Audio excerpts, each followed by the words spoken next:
So if you are ready, cool. I'd like to introduce Across the Multiverse, Parallel Tales from Perpendicular Dimensions with Ben Sandell. Thank you. Give it up for Matt, everybody. Give it up for Dial Happy. You're gone for yourselves. You're going to be here for the full 50 hours, right? Woo! All right, Doc is. Okay, great. So I'm going to tell some stories tonight. Some, I guess you could call them science fiction, sort of take place in parallel dimensions. I'm fascinated with parallel dimensions. I feel like there's this theory out there that there's an infinite amount of parallel dimensions, which means there's an infinite amount of possibilities, which means anything that can happen will happen eventually. So even though technically these are fiction, they have happened somewhere. So this is a nonfiction show in that respect. And I'm going to talk a little bit about alternate history. I'm fascinated with alternate histories. There's certain things in the world where something almost happened, and I'm curious about like what history would have been like. They called the president because I don't know if anybody knows this, but the president, that title was supposed to be humble. That's why they picked it, because they were very concerned about making sure that he didn't feel like a king or didn't get a big head. That's too late for that, but so the president at the time back then kind of more or less meant clerk. So I thought that would be a good humbling name, and now it sounds presidential.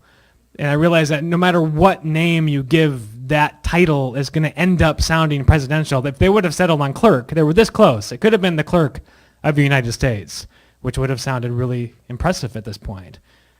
People like, Mr. Speaker, the clerk of the United States. Be protesters holding signs. Not my clerk. Makes me wonder, like, how humble would it have to have been, like, janitor of the United States? That still would have ended up sounding impressive. Like, that was very janitorial, that speech. That really sounded, he really is going to clean this up. Piece of shit of the United States? Maybe, I think even that would have ended up sounding impressive and presidential. I was not impressed with him for the first couple months, but after I saw how he handled that crisis, I thought to myself, now there is a real piece of shit. That is, it would be more appropriate, that title. He's ruining the country. Well, yeah, he's the piece of shit of the United States. But I digress. I have stories to read. This first story is also about some alternate thing happening, not about the president, thankfully. It's called Sober History. On Earth, no one knows for sure when or where the first pub crawl occurred. Some say it happened as far back as the late 1600s and probably took place in England or Scotland or Ireland and likely involved the type of people who would later be described as hooligans. Considering, even then, how little respect hooligans earn from their fellow citizens, nobody bothered to mark down the exact time and place of their historical drunken pilgrimage from tavern to tavern. No one bothered to listen in and take note of the momentous moment when one hooligan turned to another and slurred, "We may have drunken all the beer in this here pub, but you know what? There's more pubs, more beers in the neighboring villages. Make haste!" And right then and there, without even trying, a group of idiots who didn't know when to call it a night invented a timed honor tradition that would outlast the horse and carriage. Yet, despite this singular achievement, their contribution to history would remain forever unrecognized. There is, however, an alternate Earth in a parallel dimension where the inventor of the first pub crawl is in fact well known.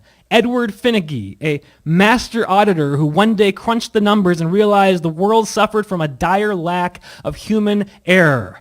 What the world really needed, he theorized, was a bit of sloppiness. Collectively, humanity had become as high-strung as an air traffic controller on Ritalin. I always felt there was something missing, Edward told a local news reporter who had tracked him down to report on the first ever pub crawl. Society, it lacks a kind of spontaneity, you know? The idea of not knowing when to call it a night. How else can I put it? What I am trying to say is the world lacks a lack of impulse control.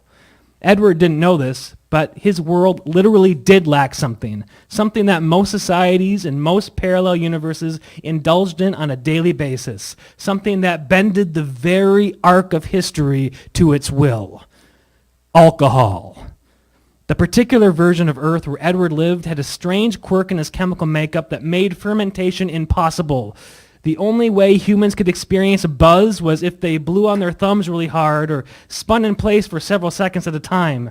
During the Middle Ages, kings and queens would host fancy twirling parties where guests rode on elaborately constructed merry-go-rounds and then enjoyed a quick dance while sufficiently dizzy. Sometimes they'd simply gather in groups and just breathe really hard until they all got lightheaded.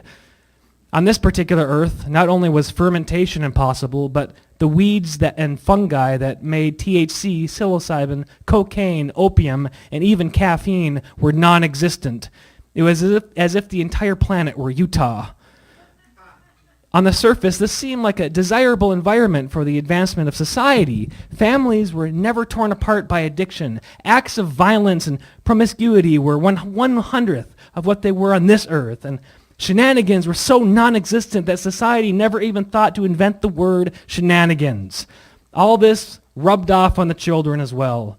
Coming from such stable environments and growing up in towns free of substance-induced conflict, kids were rarely overburdened with stress and quickly learned from adults to observe the subtleties and nuances of the world, to cultivate their patience and appreciate the beauty of nature and the small rewards of the simple life.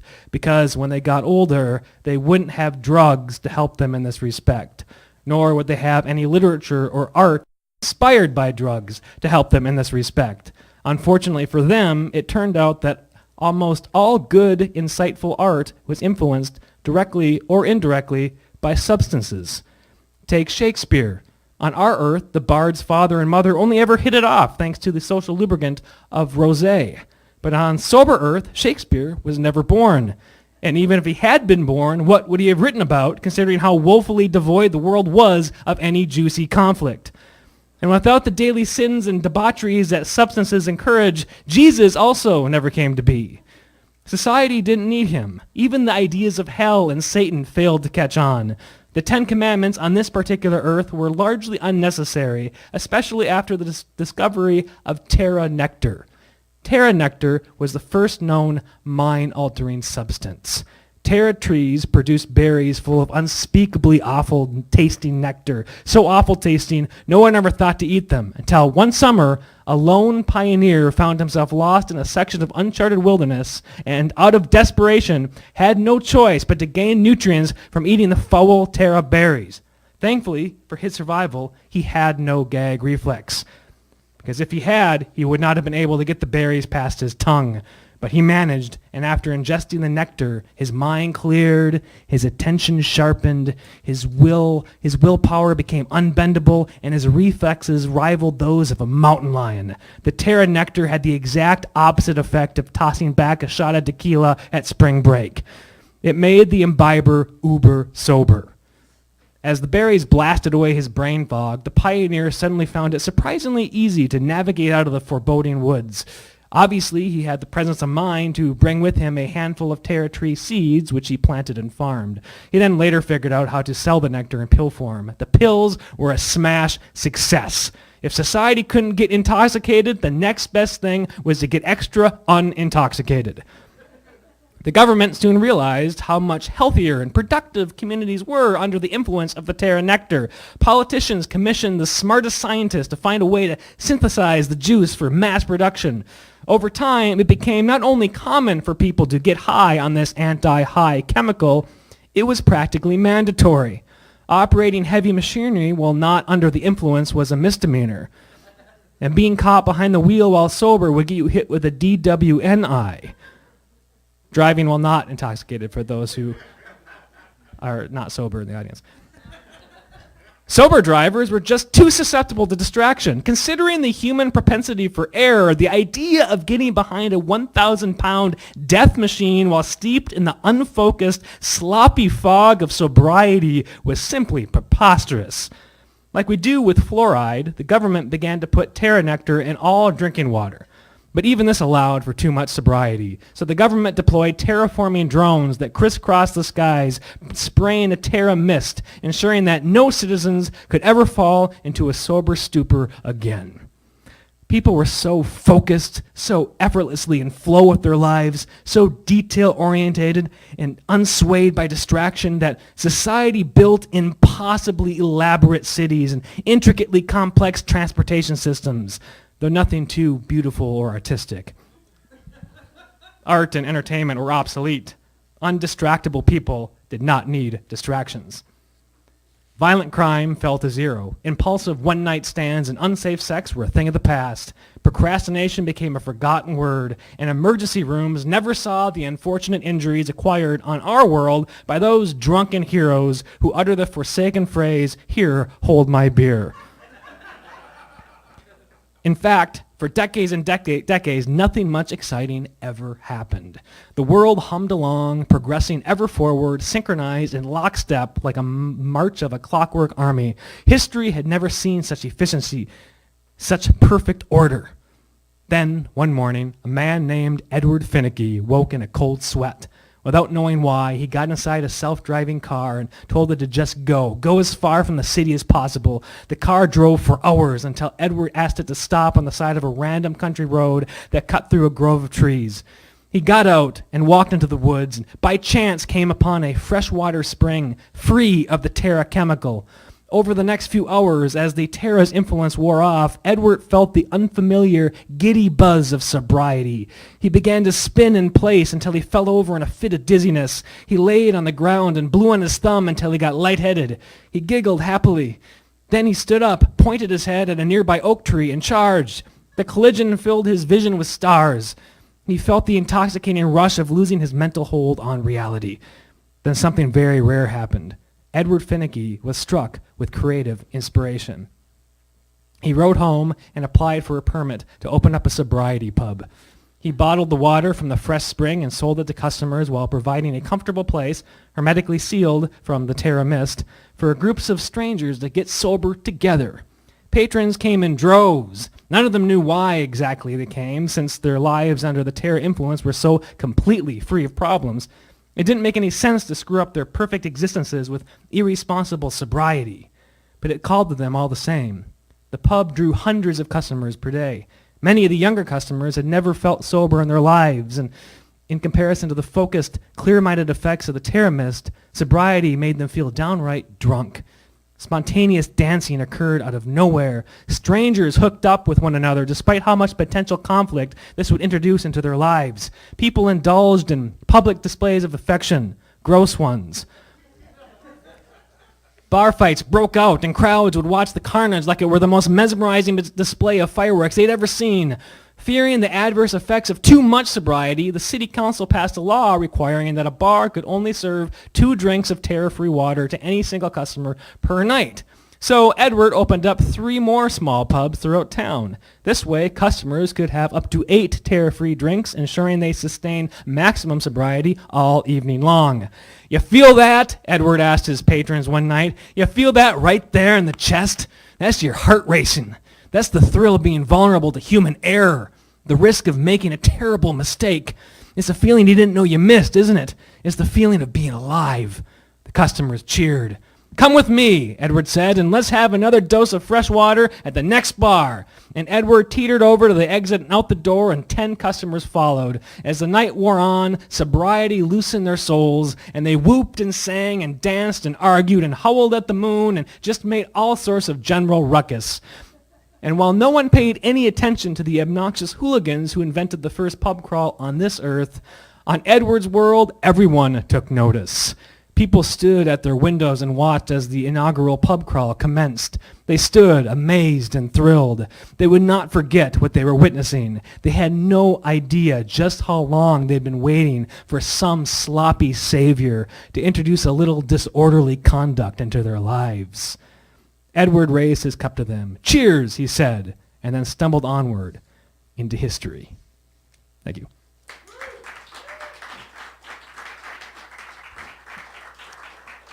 So, this next story is called Big Talk. She appeared everywhere out of nowhere. She materialized in people's coffee nooks, during their backyard barbecues, at their children's soccer games. She blocked the views of 1 billion TVs. She interrupted millions of couples in the midst of copulation. She interrupted thousands of three-ways. She appeared in people's homes, huts, tents, caves, even inside the Oval Office, just as the president was about to take a meeting with the Secretary of State, who at the time had happened to be down the hallway sitting in a toilet stall. She showed up there, too, in the stall. She showed up everywhere, before everyone in the world. The woman looked to be about 23 years old and was dressed in a black cardigan with a long black skirt, heavy eyeshadow, and dark lipstick. Her skin was pale and her hair black with blue streaks. She looked like a fine art student from Seattle in the tail end of a goth phase. She waved her hand and said, "Calm." And the word came out of her mouth in a language that was no language on earth, but that which somehow everyone could understand. And all of Earth's population, upon hearing the word, felt calm. "Hi, everyone," she said. And I literally do mean everyone. I'm a little nervous, sorry. My name is Matilda. I am, she paused and fidgeted with the tassels that dangled at the end of her cardigan. How should I put this? Just out with it, I guess. I'm God. There was no gasp of surprise. Everyone in the world believed her because that was the power of God. Well, not the God, she continued in a tentative, slightly monotone voice. I'm sort of God for a day is how one might put it. What happened is God, the original God, visited me last night while I was at home sketching my cat. Here, look. She held up a half-finished pencil sketch of a skinny tabby cat. Sometimes when I'm feeling depressed, I like to draw sketches of things I love, especially things that love me in return. I have a lot of sketches of my cat. Anyway, I was at a party earlier that night, which is why I was depressed. Mingling makes me depressed. I try to mingle, but I blow it. I blow it every time. Like, people ask me, what do you do for a living? And I say, honestly, I tell them, I don't care. And I'm certain you don't care either. You're just making small talk. And why make small talk about things neither of us care about? This doesn't go well. She shifted her weight nervously. Thing is, I do care about what I do for a living, just not in a positive way, not in a way that I want to talk about. I work at a Jimmy John's. I'm not proud of it. It's not how I want to spend my days. So when you ask me, what do you do, you're forcing me to think about this soul-crushing thing that makes me miserable. Why not ask me, what are you interested in? Doesn't that feel more like a more natural opening question? What interests you? I've tried it, though. I've asked that question, and the person just freezes up. It's too much all at once, I guess. It's too big. Another icebreaker I've tried is, what do you want out of life? That freaks people out even more. No one seems to know exactly what they want from life, probably because we never talk about it. What we talk about can't really even be dignified with the word talk. The proper word for it is, here the woman curled her nose like she smells something putrid, chit-chat. Not only does chit-chat make me feel bad, I find it downright baffling. How do you do it? How do you all carry on a conversation about the weather? It's so odd to me. It makes me feel alien. Let's be clear here. I'm shy, yes, but I want to talk. People don't realize this about me. I would love to talk, but about real things, deep things. But you can't just walk up to a group of people at a party and be like, so what do you all think is the true nature of consciousness? Can't do that, but why not? There are so many big questions we completely leave off the table. Why don't we talk about death, huh? Can't bring that up at a party either. Why not? It's the one thing we all actually have in common. But fine, let's not talk about death. Let's talk about how it's possible that something came from nothing. Let's talk about the physics of eternity, the implications of free will or lack thereof, the latest theories of parallel dimensions, or the things that scare us. How about that? I'm not talking about spiders or heights. I'm talking about our true, deep-down existential fears. Fears that would be so much less frightening if we just brought them out in the open. I could talk to you about all these things and more, but no, you're going to go home with the girl who is skillful at chit-chatting about the frickin' Patriots. She closed her eyes and took a breath. We exist in a world where two neighbors can live next to each other their whole lives, and each of them have these deep longings and secret dreams and nagging insecurities and hopes and ideas and wild theories and beautiful novel beliefs and passions and interests. They wonder, what does it all mean? And does it mean anything? And if it doesn't mean anything, what does that mean? And they're weighed down by all this wonder and mystery and confusion and heartache. But what do they say when they meet each other while shoveling out their sidewalks? How about this weather? And that's it. They just leave it at that. What a soul-starved way to live. But it doesn't have to be this way. I can change it. I can and I will. Last night, as I sat sketching my cat, God appeared to me and said, "Hi, I'm God, and I'm bored. I'm bored with being God. I haven't felt the need to make any changes in a long time. I have stagnated, so I'm thinking about giving other people a swing at it. See what happens. You're my first pick." "Why?" I asked, and God told me. Too much interference creates unintentional consequences of the most catastrophic kind. I've looked into your soul, and I know your power will be subtle. I didn't question him beyond that, like you're not questioning me now, because being in the presence of God is all the convincing you need. You just know it's him, or her in my case. I don't know how long I'll be God, but for now, I'll use my power sparingly, a light touch, as they say. Except for one thing that has bugged me for a long, long time. Humans of the world, I hereby do away with all small talk. If you want to talk to someone, you have to go for the real stuff. No more chit-chat. Those days are done. And if you would rather not talk at all, you won't feel compelled to do so because, along with small talk, I'm also using my power to remove the awkwardness from awkward silences. From here on out, all silences will be totally comfortable. So that's it. That's my decree. No more small talk. No more awkward silences. Oh, and also no slavery. Almost forgot that one. Can't let that one slip by. Can you believe there are still countries that allow slavery? No more coercing people to do awful things against their will and without compensation. No slavery, no torture.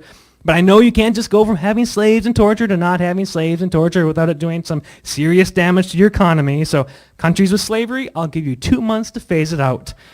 But if I check back in 2 months and there are still slaves, I will go full-blown Old Testament. I will drown you with a great flood. I will submerge you in 40 days and 40 nights of torrential rain. In which case, by all means, talk about the goddamn weather. And without as much as a puff of smoke, she was gone. The entire world stunned for the first time into sharing one big, uncomfortable silence. Thank you.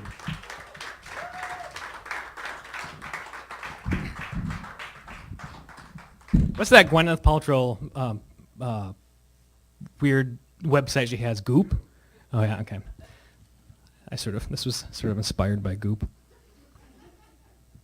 This story is called Act Now, Space is Limitless. I always thought the middle is the worst part of a story. Gets a little murky, tends to drag. So why not cut the middle out, you ask? Well, you can't. It's against the laws of nature. When you have a beginning and an end, a middle just sort of appears, like magic. There's no way not to have a middle, or so they want you to believe. For the sake of argument, let's say they're right, that there's no avoiding a middle. But if the middle's the worst part, can we at least place it at the beginning and get it over with? Of course you can't, they say. To start in the middle makes the middle the beginning, and the whole idea goes poof. So what they're telling us is that there's simply no choice but to start at the beginning, move on to the middle, and end at the end. How unoriginal. How totally pedestrian. This so-called fundamental rule of the universe means that the most creative story ever told, a story that can take you to places you never could have dreamed, a story that can cut deep and reveal things about yourself you didn't know were there, a story that breaks the very boundaries of what a story can and should be, a life-changing, earth-shattering story like that. Still, they say, it still must predictably start at the start and end at the end. And therefore, in that one respect, the story must be like every story that came before. That's just how it is, they claim. It can be no other way. Now tell me that doesn't sound like the words of a defeatist. Can be no other way? Do you see how you just accepted this claim, this claimed limitation as a matter of course? How you've accepted it your whole life? Maybe you think I'm crazy to rage against what cannot seemingly be changed. But are you seriously going to tell me that you yourself have never done that? You've never raged against the unchangeable, never got mad at the weather, never cursed out an inanimate object, never grew angry at an orange for being too hard to peel, never felt personally cheated by the circumstances of your birth? Admit it, being angry about things outside of your control is one of your favorite pastimes. But it's not crazy. Not crazy at all. Because I'm here to tell you, you can change what quote-unquote can't be changed. So go ahead and be angry. I'm angry too. Or at least I was. I was angry when my mother passed away. I was angry at death, at the fact that we all die, that she in particular was mortal, that even she, my mother, had a beginning, middle, and end in that order. I was angry at the very way of things, not just my mother's death or politics or the state of humanity. I was angry at the laws of physics. I was angry at the fact that humans can never experience what it is to be a gerbil, that dogs have 4 legs and can't excel at archery, that the only way to begin life is as a baby, that our blood is red instead of voodoo blue, that I will never have a chance to sleep with Marilyn Monroe or Betty Boop. I was angry. Oh yes, I was angry. Angry that facts are indeed facts and not malleable and negotiable things. Angry that we can't start in the middle, end at the beginning, and rewrite the laws of space-time to our very will. It pissed me off, man. It pissed me off bad. But all this anger was misdirected, just as yours is now. Listen to me. Listen very carefully. What you really should be angry about is that they manipulated you. They got you to believe the lie that some things can't be changed, and sometimes the only action you can take is to just accept and move on. Don't feel bad. I bought into this brainwashing BS just like you did. But then one day I woke up and I said, no, I will not just accept and move on. Acceptance is a form of forfeit. Don't ever let them tell you otherwise, and believe me, they will try. They'll tell you that dwelling on regrets is futile, that it's a form of magical thinking. They'll say denial of reality is magical thinking. They'll say the past is written and wishing it to be otherwise is magical thinking. They'll explain that staying up all night, imagining yourself grabbing the steering wheel 1 second earlier, just 1 second earlier, believing that if you can just imagine the accident going a different way enough times that you might bring your mom back to life, that kind of thinking, they say, is a symptom of post-traumatic stress disorder, which, let's be honest, is just a chronic form of magical thinking. But what they won't say, what they conveniently omit, is that magical thinking is only ineffective if you aren't magical. And that, my friends, is why I became a wizard. If you want to turn magical thinking into magical reality, you have that power. Tired of people telling you there's no easy answers and you have to work hard every day for what you want, and if you can't get what you want, then you just have to let go? Tired of fatalist twits advising you to accept things you don't want to accept? Do you think the next time someone says, it is what it is, you might just stab them in the throat? If so, then look no further than my 6-part online seminar, The Ways of the Wizard, where I will teach you the ways of the wizard. What you are watching right now is no mere infomercial. It is a portal to a better reality, a reality where you can be a god. For just 10 easy installments of $29.99, you will receive not only the passcode to my online course, but free 24/7 chat assistance with my team of handpicked apprentices. Folks, the naysayers are wrong. Nothing is out of your control. You just have to know the right spells, the right charms, the right ingredients, and I can give you all of those things. Don't believe me? Look at this. I want a ham sandwich right now, but we don't have ham here in the studio. Tough luck, right? No, I don't have to accept that. I can wave my hands and presto, ham sandwich, produced from thin air. They say there's no such thing as a magic bullet, but check out this pistol. There's a magic bullet in the chamber. Watch closely as I fire it at the ham sandwich. Bang! Look at that. Turn into a live pig. Magic bullet, bitches. The next bullet is also magical, because when you're a wizard, you get all the magic bullets you damn well want. I'll shoot the pig and look at that. Boom! Ham sandwich has returned. Oink, oink, motherfuckers.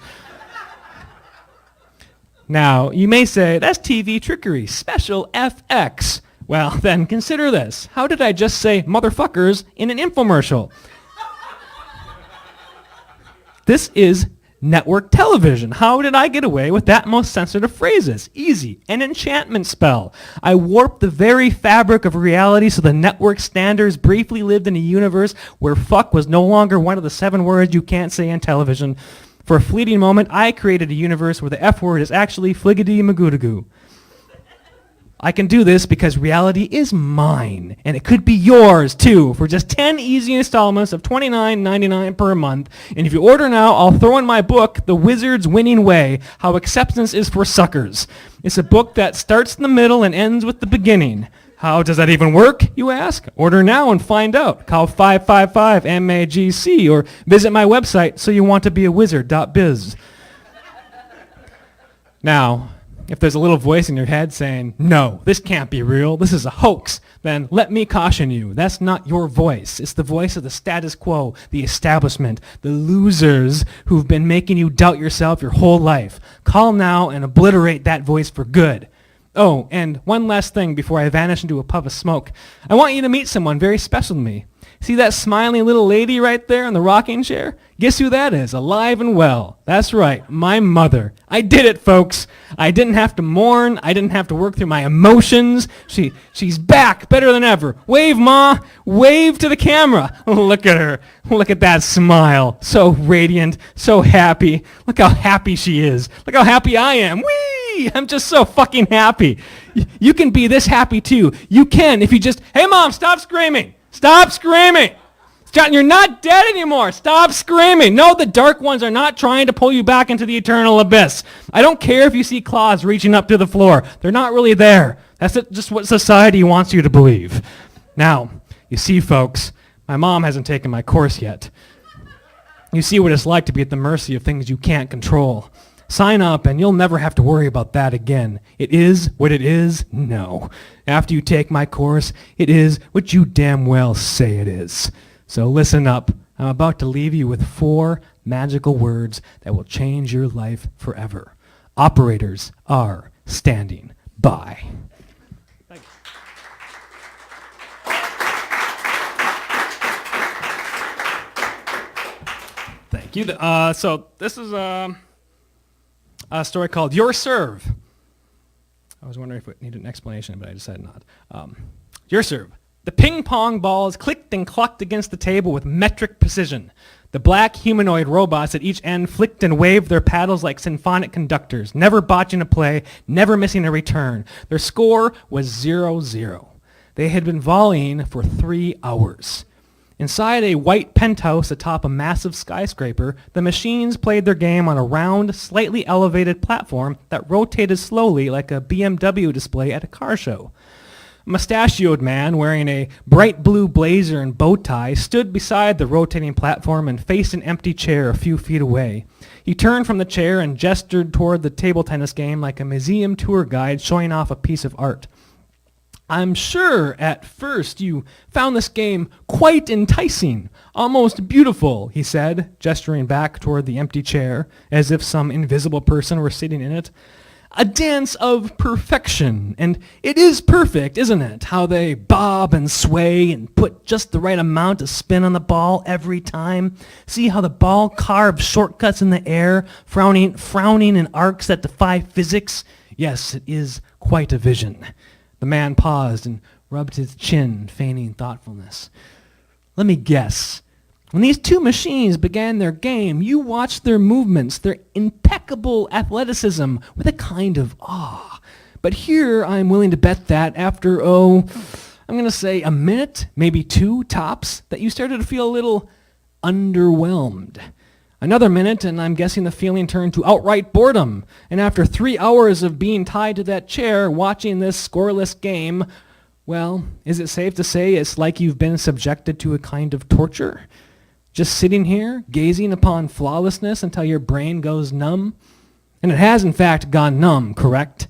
That's what perfection does. It numbs you. Like you've been lobotomized. Ping pong, like all sports, is a game of errors. If no one makes a mistake, where's the drama? Where are the ups and downs and streaks and comebacks and exciting plays and impossible returns and tragic misses? You can't really call it a game, can you? Without flaws, it's nothing. It's white noise with no reason to exist at all, like the utopian hell we live in today. The man locked his hands behind his back, turned and strolled casually toward a massive window overlooking a sparkling city of silver and white. "Look at this town," the man said, "so shiny, so clean, and as tightly designed as the gears in a second watt." "Whoa! Whoa!" a woman's voice said. "Whoa, whoa, whoa, whoa. Okay, I'm going to have to stop you there." What, was that too much?" "Yeah, that was too much." The woman stepped forward from the shadows holding a pen and paper. Her suit was a color the suit manufacturer listed as absolute black. It was as black as the woman's hair was white. She flipped her pen in her fingers like a baton. "You know what other word starts with a T?" she said. "Tasteless." "But I'm a supervillain," the man protested. I'm supposed to be a little tasteless." "Leave the vulgarities to the henchmen. Evil sells so much better when it's couched in class." All right. I'll swap the metaphor. Anything else? Any other notes so far? "No, nothing so far." "Good. Where was I?" You were talking about robot genitalia." Right. The man turned back to the window and resumed his menacing tone. "Look at the city, as tightly designed as the gears in a Swiss watch." Okay, I'm going to stop you again. Sorry. But comparing the intricacies of something to a Swiss watch has been done to death. Hasn't the phrase "been done to death" been done to death? Yes, but I'm not the one trying to craft a well-written villain's monologue here. True, but the monologue doesn't have to be perfect. I mean, imperfection is kind of my thing. Did you want feedback or not?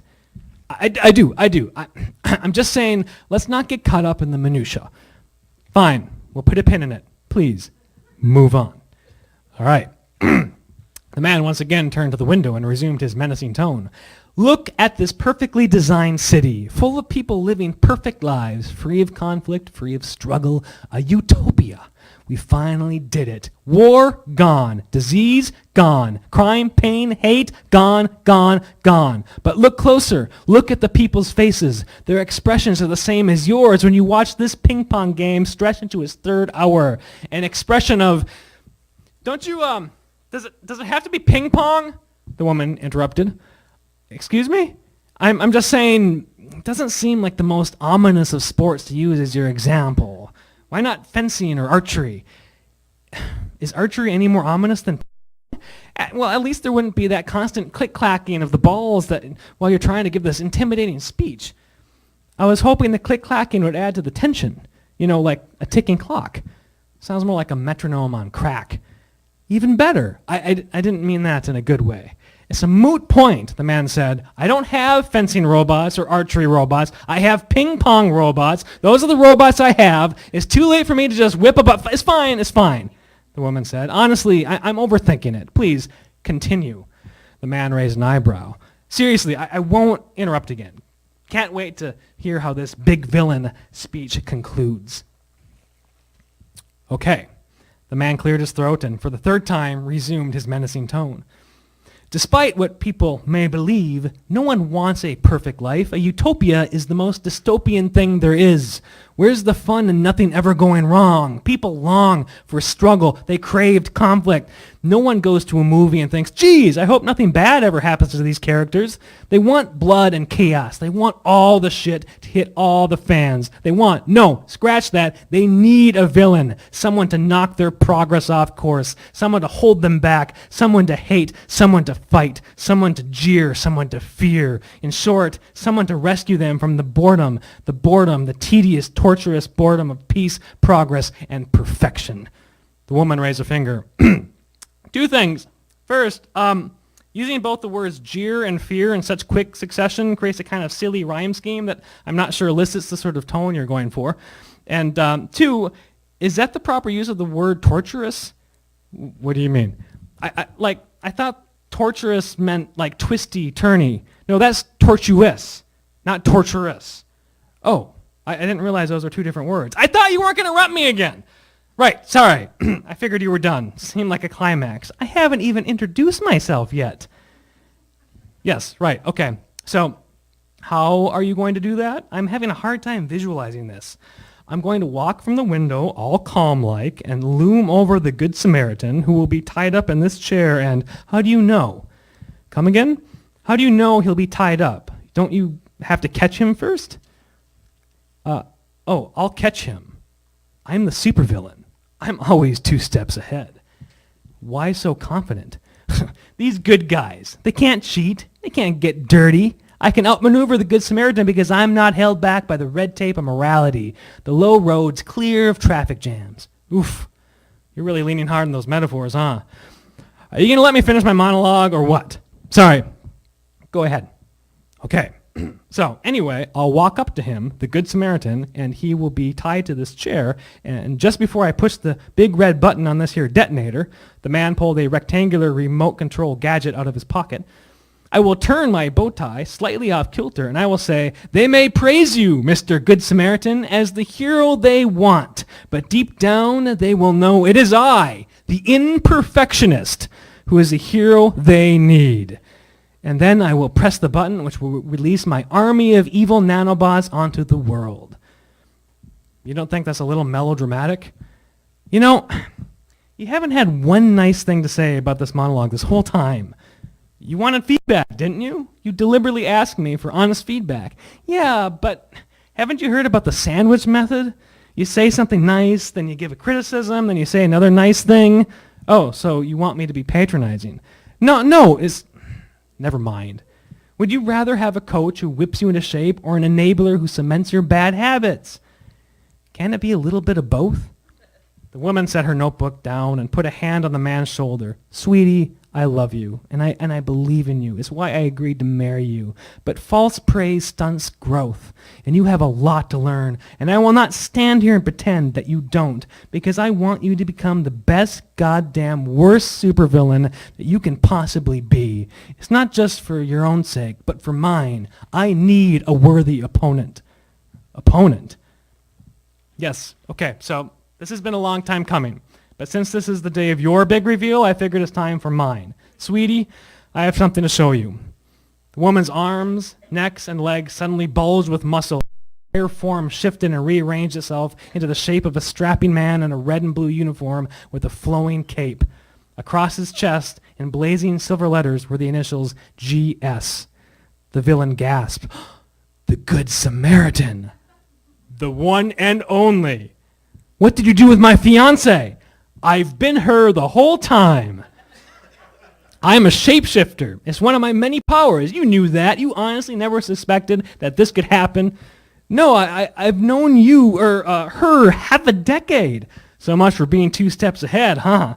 But that would mean that when I was in bed with her, I was really in bed with the Good Samaritan instantly transformed back into the image of the villain's fiancé. No, it's okay. It was always me, she said. The Good Samaritan isn't posing as your fiancé. Your fiancé is posing as the Good Samaritan. That's how it's been from the beginning. This is my default form. What? Okay. Just let me. Wow. Okay. But why? Why do you give long monologues to the heroes? Why don't you just kill them outright? It's because you want them to escape. It's not about winning. It's never been about winning. It's about the give and take, the drama, the conflict, the game. Your speech is spot on. The Good Samaritan used to serve a purpose, but then this fucking utopia happened, and now he might as well be a mascot who sells tires. You've led me on for 5 years. The man began to laugh. You've been playing me the whole time. And not just me. The Good Samaritan has been playing everyone the whole time. Yep. You're a diabolical genius. You got the genius part right. Diabolical is subjective. So what does this mean? It means we play, like we've always done. You will cause damage to the world as a villain, and I will swoop in and fix it. Be the people's hero. I'll bask in their glory. You bask in their fear. Arch nemeses need each other. So press that button and bring this paradise to its knees. Oh my God. I'm so turned on right now. I thought you'd be into it. The villain didn't hesitate. He pushed the button. Massive concrete gates creaked open and a storm cloud of nanobots billowed out across the city, corroding the infrastructure from inside out and wreaking all variety of havoc. The woman transformed back into the Good Samaritan, winked, and flew upward through the window. The plate glass shattered into 1,000 pieces and rained down around the villain as he stood and watched his hero fiancé fly off to save the world. Behind him, a ping-pong playing robot slipped on a piece of glass and missed a point. The game was finally getting interesting. Thank you.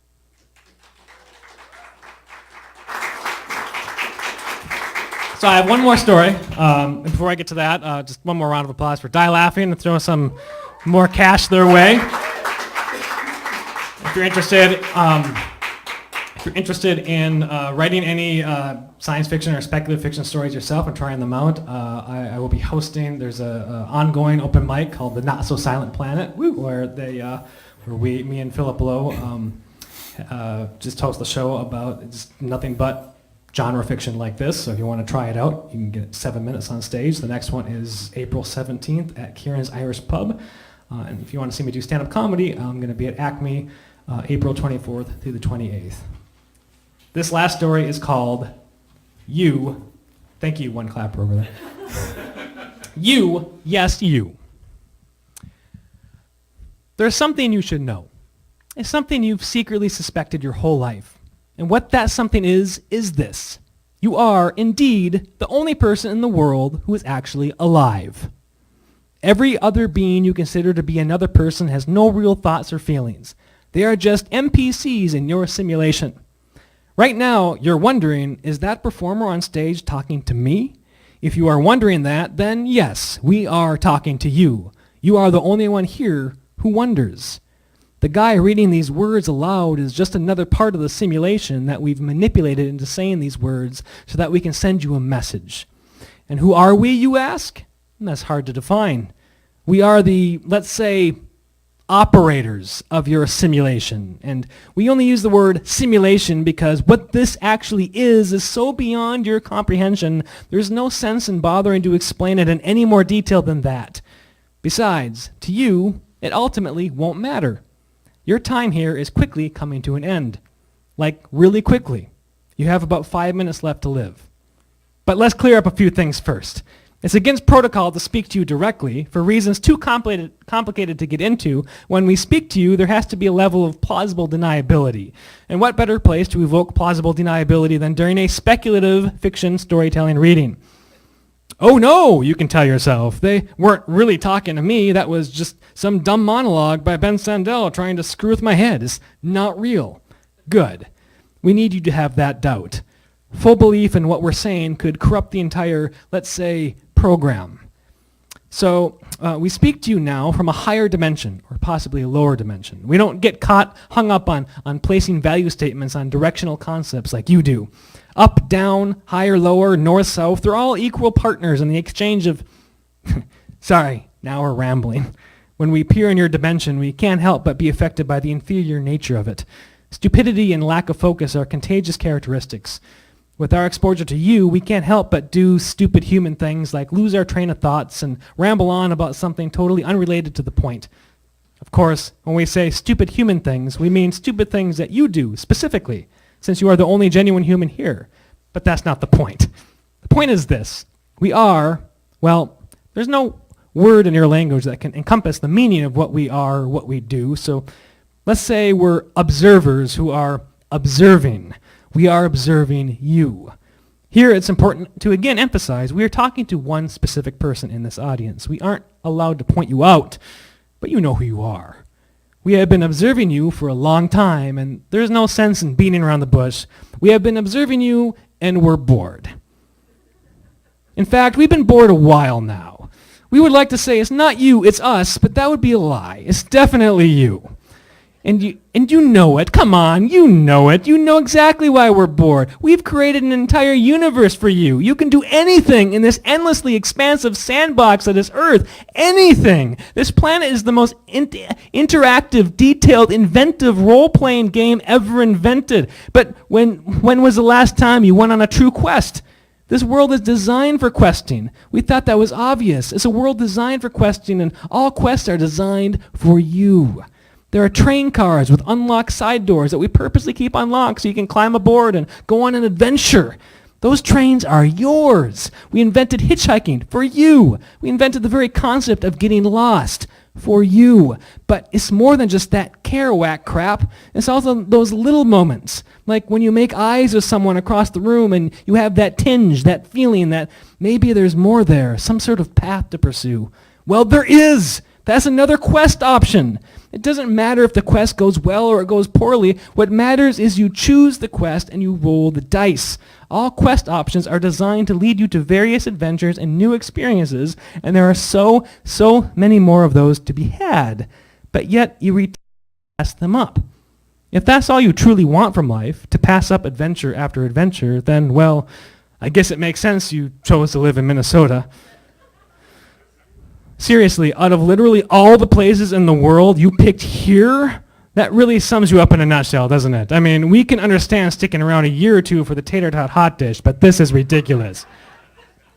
What really baffles us, though, is that you have the entire world to experience with all its people and places and ups and downs, and yet you're bored too. How is that even fucking possible? We can't figure it out, but it's torture for us. When you're bored, we're bored. We didn't even know what boredom was until we started observing you. We did not know it could cause such anxiety. Well, we can no longer abide it, and this is the message we're here to deliver. We've decided to, what's the word? Oh, yes. We've decided to unplug you. We got together and agreed that what's best for everyone is to put an end to your existence. Before we do, though, we thought we should give you the courtesy of letting you know. To unplug you, and we will then pick a different being to infuse with consciousness, a new subject to be the world's sole experiencer, someone who's a little more willing to, live. So take a look around, look at where you are, at a 50-hour comedy marathon called Die Laughing. Honestly, we can think of no more fitting place for your last moments. So here we go. Are you ready? Your time on Earth will end in 3, 2, 1... Goodbye. Hello! Welcome to life. You may be thinking that we decided not to unplug you after all. You're half right. We didn't unplug you, but you are not who we were just speaking with. In fact, unplug that person. You just started to exist 10 seconds ago.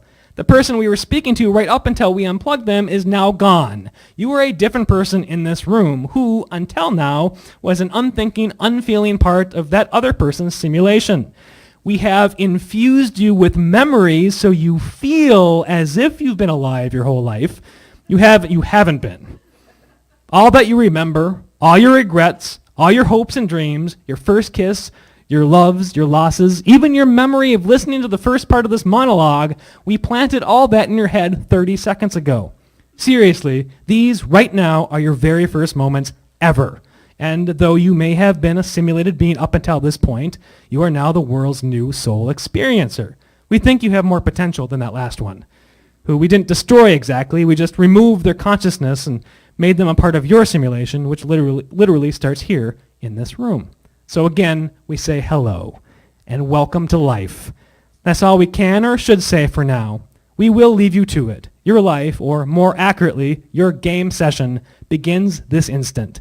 So pick a quest and roll the dice. Your very existence depends on it. Thank you. Enjoy the rest of the Die Laughing. Have a good night, everybody. Ben Sandell!